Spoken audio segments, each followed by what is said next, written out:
नमस्कार दोस्तों, stock market studies में फिर से एक बार आपको बहुत-बहुत दिल से स्वागत करता हूं। तो आज मैं फिर से आपके सामने कुछ इंपॉर्टेंट कंपनी का अपडेट शेयर करने वाला हूं, तो इस वीडियो को पूरा लास्ट तक देखना, क्योंकि इस वीडियो के अंदर सिर्फ कंपनी का अपडेट ही नहीं है, कुछ ऐसे हिडन पॉइंट्स भी आपके साथ शेयर करूंगा जो बहुत हेल्प करेगा आपको आगे बढ़ने में और बहुत हेल्प करेगा आपको जरूर कंटिन्यू करने के लिए। तो जरूर इस वीडियो को लास्ट तक देखना। सबसे पहले मैं बात करूंगा फेडरल बैंक के बारे में। देखिए, फेडरल बैंक जो है वो देखा जाए तो एक प्राइवेट बैंक है और प्राइवेट बैंक इंडस्ट्रीज में 8 नंबर रैंकिंग में इसका नाम आता है। ये एक्चुअली 8 नंबर नहीं है, अगर फिगर आउट दिखा है तो बहुत नीचे दिखेगा। तो अभी मैं जब फाइंड आउट किया टॉप 10 में तो इसका नाम आ गया। तो ओवरऑल बात करूँ तो कंपनी का जो मार्केट कैप है 43,000 करोड़ के आसपास है। कंपनी में कुछ पॉजिटिव पॉइंट, कुछ वीकनेस पॉइंट मैं आपके साथ शेयर करूंगा। सबसे पहले देखिए कंपनी की जो क्वार्टरली जो ग्रोथ है, बाकी आप देखना क्वार्टरली जो सेल्स का ग्रोथ है, कंपनी अच्छा खासा सेल्स किया। जो इस सेक्टर में जितने सारे कंपनीज है, उस कंपनी के हिसाब से कंपनी का अच्छा खासा सेल्स देखने को मिले। और क्वार्टरली जो प्रॉफिट ग्रोथ है वो बहुत कम है, बहुत कम। फिर भी कंपनी लगातार भागते चले जा रहा है। अगर मैं कंपनी के डेटा देखूं तो कंपनी के डेप्थ ऑफ इक्विटी जो है वो 10.80, मतलब कंपनी हाईएस्ट लेवल में डेप्थ लिया, हाईएस्ट लेवल में कंपनी कर्जा लिया। और आरओसी जो है 7.57 के आसपास है। तो कंपनी का आरओई कितना है, क्योंकि आरओई देखना बहुत इंपॉर्टेंस है। तो ओवरऑल कंपनी का आरओई अच्छा खासा ग्रोथ हुआ, जो 5 साल में 11% था, 3 साल में 12% था और करंट ईयर में 15.5% के आसपास है। बेस्ट तरीके से कंपनी का आरओई देखने को मिले। और नेट प्रॉफिट मार्जिन जो है वो लास्ट ईयर में 15.63%, 3 साल में 12% और 5 साल में 11% के आसपास। तो बेस्ट तरीके से कंपनी का नेट प्रॉफिटेबिलिटी ग्रोथ देखने को मिला। तो मुझे लगता है एक अच्छा खासा पॉजिटिवली जर्नी यहाँ पे देखने को मिले है। एक चीज़ को नोटिस करना, कंपनीज के ऊपर जो क्वार्टरली रिजल्ट आया, कंपनी इस बार पॉजिटिव रिजल्ट तो किया मगर बहुत हाई जंप नहीं हुआ। फिर भी साल भर के डेटा हिसाब से देखा है तो कंपनी 5,000 से लेकर 6,300 तक किया, अच्छी बात है। और कंपनी का एक इंटरेस्ट एक्सपेंस सब कुछ मिटाने के बाद कंपनी का नेट प्रॉफिट वो 964 से 996 बना, जो पिछले लास्ट 2 क्वार्टर्स को कंपनी बीट नहीं कर पाया। तो ये ऑब्वियसली कंपनी के लिए एक वीकनेस पॉइंट है। और अच्छी बात ये भी है कि कंपनी जो पहले 1.18% के आसपास डेप नेट एनपीए को यहाँ पे प्रेजेंट किया था, वो एनपीए को बहुत हद तक कम कर चुके हैं। तो जितने सारे बैंक्स हैं उसमें अगर एनपीए कम हो रहा है तो उसका मतलब उसका खास ग्रोथ हो रहा है। अभी इसी कंपनीज के जो इंटरेस्ट है उसके बारे में बात करूँ तो इस बार इंटरेस्ट कंपनी के ऊपर साल भर में बहुत ज़्यादा पेमेंट करना पड़ा, क्योंकि कंपनी बहुत ज़्यादा कर्जा लिया। अभी कितना कर्जा लिया चलो एक बार हमको दिखाई देता हूँ। कंपनी पिछले साल में कर्जा लिया था 2022 में करीबन 2 लाख करोड़। अभी वो बढ़ के हो चुके दो 2,38,000 करोड़। तो ओवरऑल कंपनी का जो टोटल डेप्थ है 2,38,800 करोड़, जो जिसका डेप्थ ऑफ इक्विटी बन रहा है 10% के आसपास। तो एक हाई डेप्थ कंपनी लिया है, उस बेसिस में कंपनी आगे बढ़ रहा है। तो कंपनी के अगर चार्ट पैटर्न्स को मैं आपके साथ शेयर करूं तो आप देखेंगे चार्ट पैटर्न में कंपनी के ऊपर बिग जर्नी देखने को मिला, मतलब कंपनी लगातार भागते ही चले जा रहा है। कोविड के टाइम में इसका प्राइस था सिर्फ 36 रुपीज और आज कहाँ पे है 178 के आसपास। ओवरऑल कंपनी लास्ट जो रिटर्न दिया ओवरऑल टॉप लेवल तक देखो तो 387% का रिटर्न, ऑलमोस्ट 3.5 गुना से भी ज़्यादा। तो overall company life time high को ब्रेक कर कर आगे बढ़ रहा है। तो जो लोग मुझे कमेंट्स किया था कि इस कंपनी के ऊपर सर कोई ट्रेड बना है, उसके लिए बता दूं कंपनी के ऊपर ऑब्वियसली एक ट्रेड बना है। जो ट्रेड मैं आपके साथ शेयर करूंगा, ध्यान से देखना, आपके साथ मैं यहाँ पे टेक्निकली चार्ट पैटर्न्स को शेयर कर रहा हूँ, जो पैटर्न्स को मैं यूज करता हूँ। यहाँ पे क्या बना, एक कप बना। तो कप का आपको मार्किंग कहाँ तक करना है, जहाँ पे इसका लो है। तो लो तक मैंने कप को मार्किंग किया। अभी आपको हैंडल को मार्किंग करना है जहाँ पे इसका लो बना था। तो इस लेवल तक लो बना, आपको ये देखना है जो कप का लो है उसके ऊपर हैंडल बना है कि नहीं बना है, मतलब उसके ऊपर हैंडल का क्लोजिंग है कि नहीं है।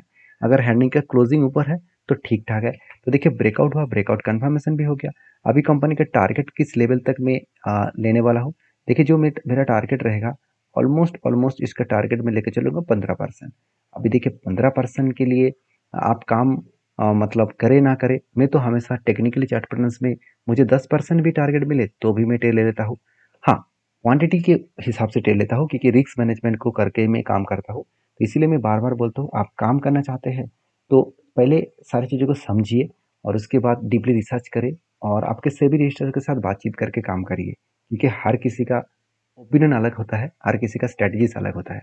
तो नेक्स्ट, सॉरी, और एक बात मैं अब बोलना ही भूल गया कि क्योंकि इस कंपनी रिकॉर्ड हाई कर चुके हैं, तो इसके लिए बड़े बड़े इन्वेस्टर इस कंपनी के ऊपर बाइंग टारगेट बड़े बड़े रखे हैं।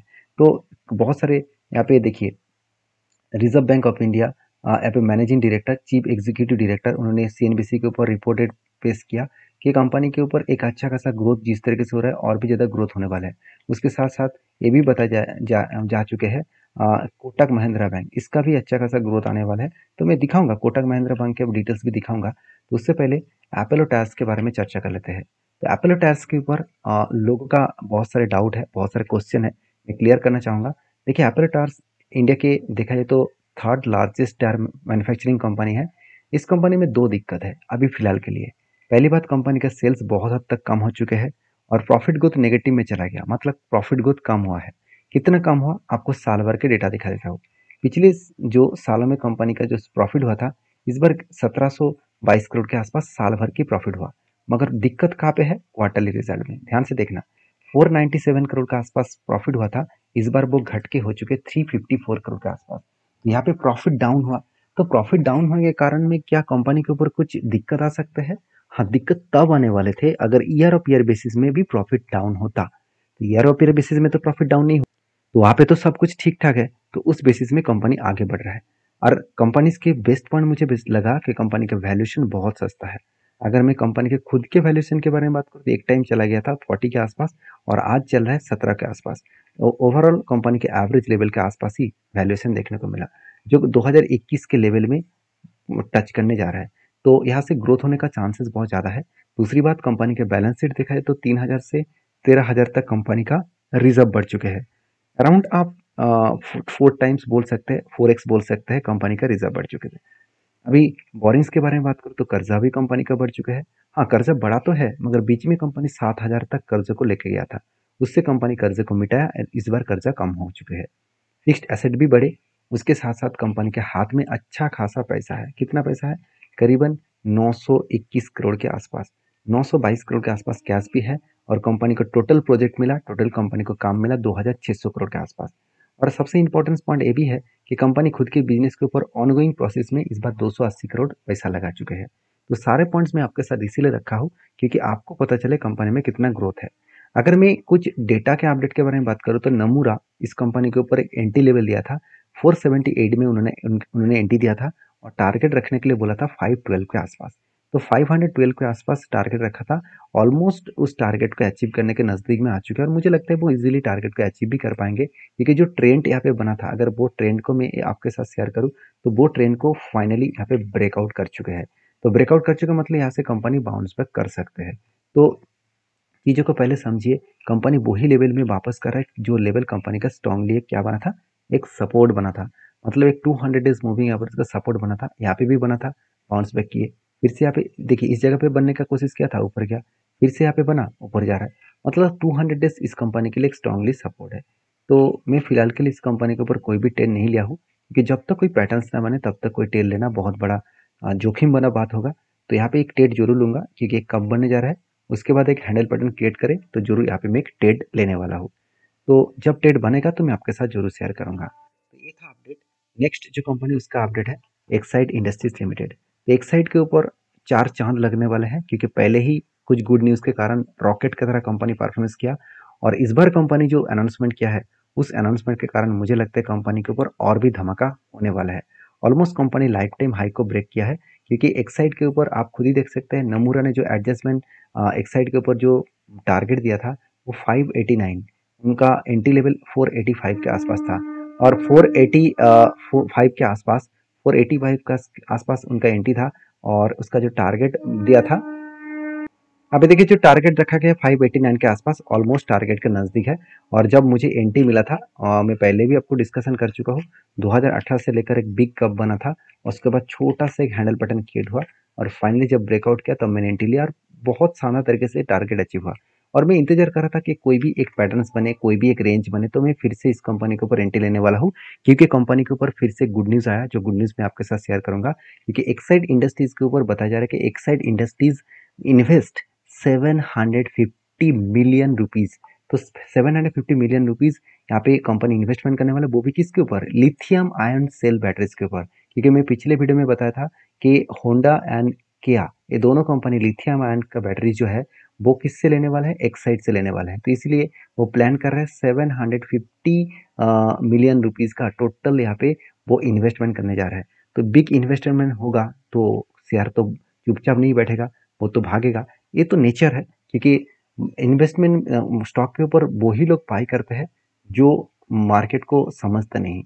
जब इस कंपनी के ऊपर शेयर प्राइस कोविड के टाइम में कुछ इस तरीके से लेवल में था, अराउंड अराउंड 150 रुपीज़ के आसपास था, तब भी मैंने आपको वीडियो बना के शेयर करके बताया था कि एक्साइड जो कंपनी है ना, वो आज नहीं तो कल आपको एक अच्छा खासा धमाका दे सकते हैं।